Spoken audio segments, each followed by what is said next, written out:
যারা নবীকে অস্বীকার করে তারা কোনোদিন মুসলমান থাকতে পারে না। এটা আইনের মাধ্যমে, এটা বাংলাদেশের পার্লামেন্ট থেকে ঘোষণা হবে, সেটা আমরা চাই।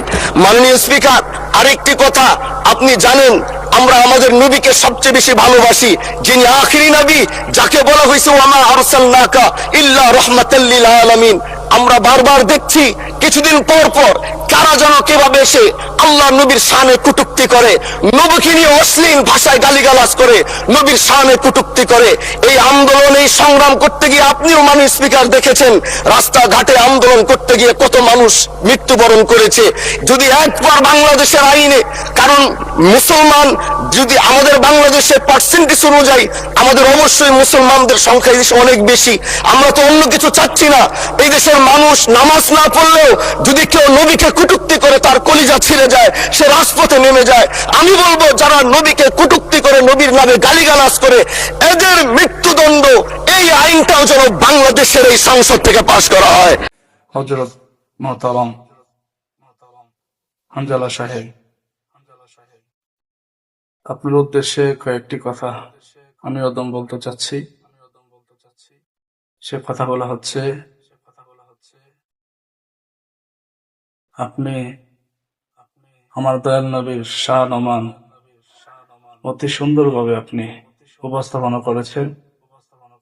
আপনার জন্য সমস্ত আশিকদের অন্তর থেকে, অন্তরের গভীর থেকে দোয়া এবং ভালোবাসা। সম্মানিত হানজালা সাহেব, আমার আল্লাহ রাব্বুল আলামিন তার হাবিবের শান এত বুলন্দ করেছে, এত এত বাড়িয়ে দিয়েছে, যেই যেই জায়গার মধ্যে আমার আল্লাহ রাব্বুল আলামিনের রুবুবিয়াত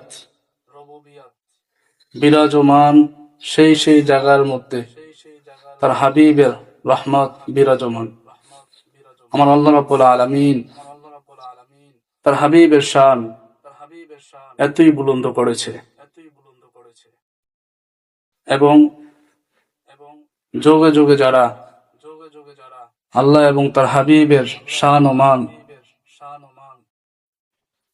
বর্ণনা করেছে, তাদের ইজ্জত, তাদের আজমত, তাদের সম্মান আমার আল্লাহ রাব্বুল আলামিন এত বাড়িয়ে দিয়েছে যা আপনি চিন্তাও করে পারবেন না।